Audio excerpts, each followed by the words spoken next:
Comment parler pourquoi apprendre le Coran, l'importance d'apprendre le Coran. Également, nous allons vous définir nos objectifs, nos objectifs durant cette formation. On va l'appeler comme ça parce que ce sera des sessions de cours, ce sera des sessions de formation et nous allons aussi définir nos approches, n'est-ce pas, les approches que nous allons utiliser selon ces sessions-là, les différentes émissions à venir. Chers frères et sœurs en islam, comme nous le disons tout le temps, l'islam est une religion complète, une religion des ibadat, une religion des muamalat, une religion d'adoration et une religion des transactions. Donc, de la même manière, l'islam donne de l'importance à la salat, c'est de la même manière que l'islam donne de l'importance à la science. Même plus, la richesse de la science, n'est-ce pas, en islam, est primordiale. Parce qu'à travers cela, l'on connaît Dieu. Et Allah nous dit, subhanahu wa ta'ala, connaissez-moi avant de m'adorer. Comment est-ce que vous pouvez m'adorer sans me connaître? Donc, la richesse est fondamentale et primordiale. C'est ça, en fait. C'est ça notre démarche aujourd'hui, de démontrer combien de fois la richesse de la science est importante et quel statut, n'est-ce pas, la richesse de la science occupe, n'est-ce pas, en islam. Pour démontrer cela, le premier contact qui a eu lieu, n'est-ce pas, entre Jibril et le prophète Mohammed sallallahu alayhi wa sallam, le premier contact, après, ça a été basé sur quoi? Sur l'enseignement. N'est-ce pas? Jibril n'est pas venu au prophète directement pour lui dire fais, ne fais pas. Il est venu au prophète pour lui apprendre, pour lui apprendre comment lire, comment lire et comment comprendre. Comment comprendre, comment lire. C'est pourquoi la première sourate qui fut révélée est la sourate Iqra, ou les premiers versets de sourate Iqra. Quand Jibril alayhi salam est venu au prophète Mohammed sallam, il lui a dit quoi? Il dit Iqra. Il dit au prophète Iqra. Et le prophète lui dit Ma ana biqari. Je ne sais pas lire. Il lui dit Iqra. Il lui dit non, je ne sais pas lire. Il dit Iqra bismi rabbika allazi khalaq. Khalaqal insana min alaq. Donc, Jibril savait déjà, il avait déjà le message d'Allah subhanahu wa ta'ala. Mais pour venir donner le message d'Allah subhanahu wa ta'ala, il fallait qu'il prépare le terrain. Il fallait qu'il prépare, c'est lui qui doit recevoir ces messages-là. Il fallait qu'il prépare le prophète Mohammed sallallahu alayhi wa sallam. Il dit au prophète, lis. C'est-à-dire que la mission que nous allons commencer, c'est une mission de savoir, c'est une mission de recherche, de sciences. C'est une religion des sciences. Le message que je vais te donner, ça ne sera pas anodin. Il faut que tu saches lire, tu saches comment comprendre les choses. Voici le premier élément, chers frères et sœurs. Vous comprenez l'importance de la science en islam? Dieu pouvait ne pas même commencer par Iqra. Il pouvait donner directement le message au prophète ou mettre déjà le message même dans le cœur du prophète. Mais il veut montrer au prophète Mohammed combien de fois le message de la science, la recherche de la science est aussi important. Oui, également le statut en fait de la recherche de la science.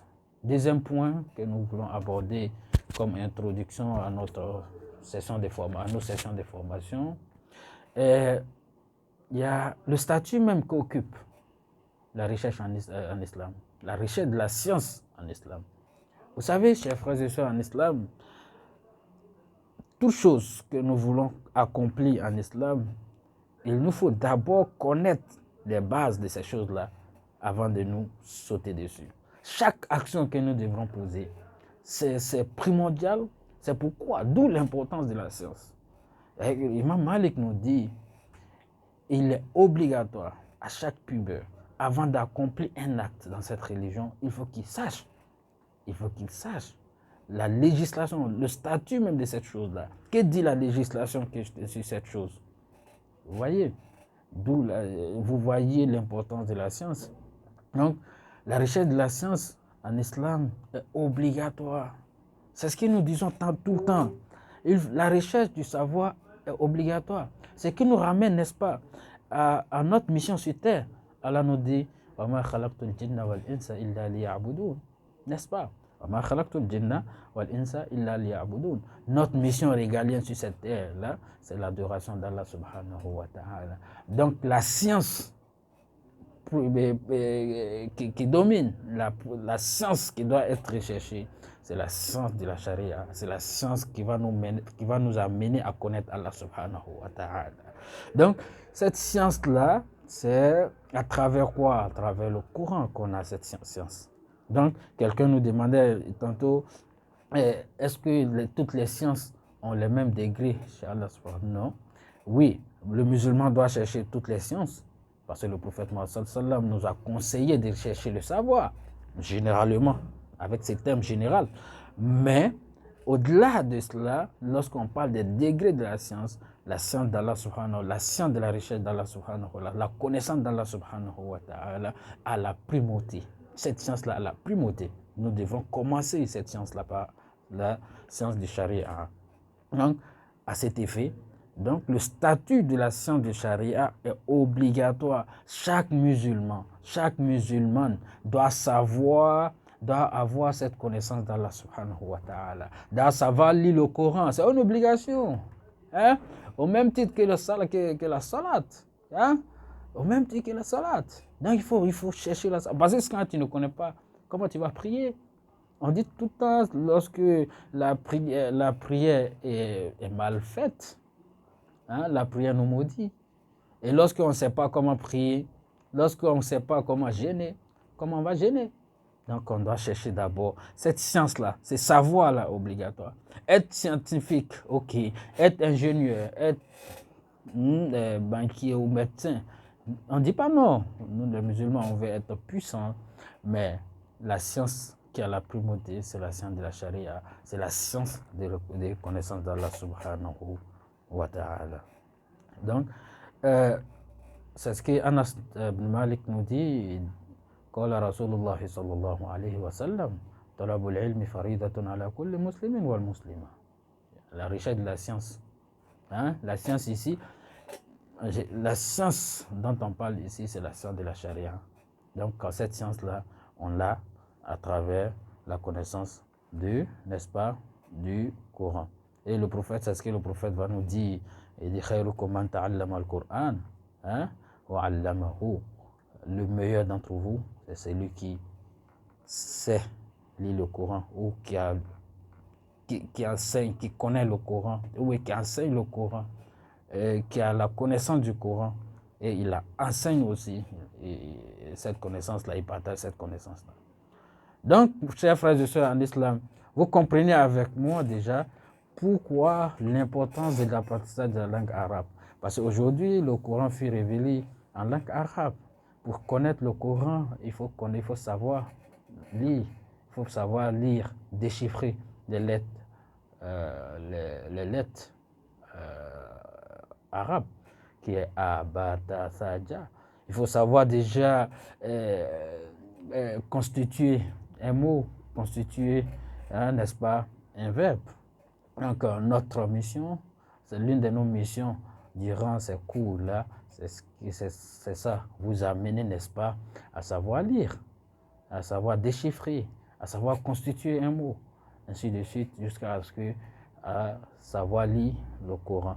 Parce que apprendre l'arabe a plusieurs fins, en fait. Et qu'on peut apprendre l'arabe à des fins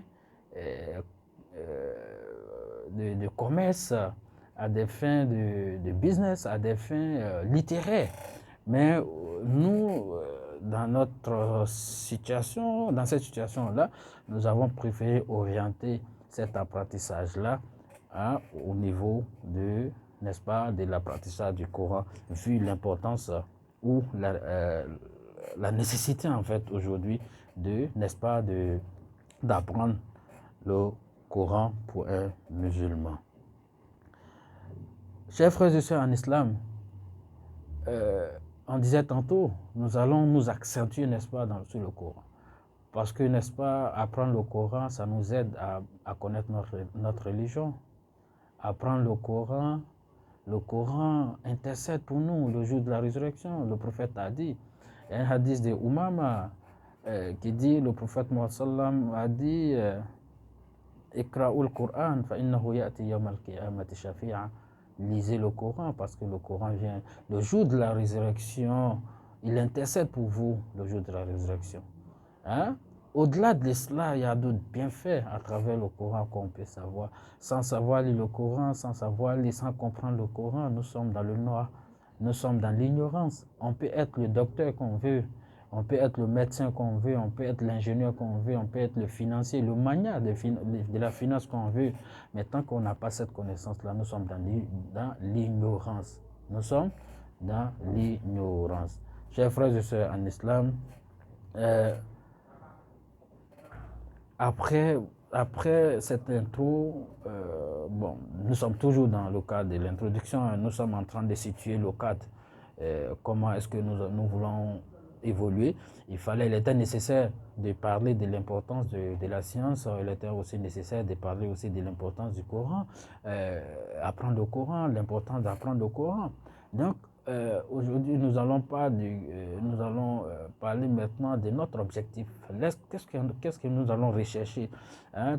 Toute une vie, un humain, lorsqu'on n'a pas d'objectif, lorsqu'on fait des choses sans objectif, on marche dans le noir, on ne sait pas où aller, on ne sait pas comment nous orienter. Nous voulons aujourd'hui, notre objectif à travers ces cours-là, c'est d'amener tous les auditeurs et auditrices de la radio Al-Furqan de savoir lire le Coran. C'est ça notre objectif en fait.